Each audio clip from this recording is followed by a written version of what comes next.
All right, if your garbage disposal smells like something died in it, like mine did, here's what I do. Start with 1 cup of baking soda.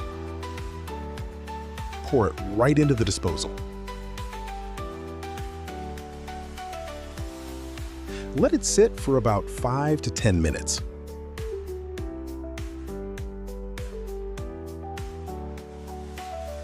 Now slowly pour in the white vinegar.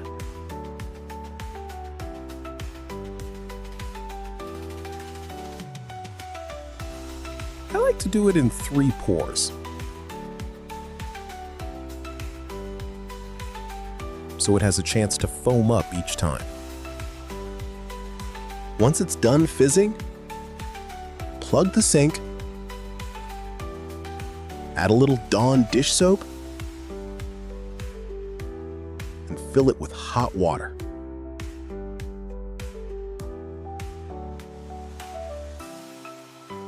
I use tongs to pull out my sink stopper. Turn on the disposal. Let the hot, soapy water flush everything out.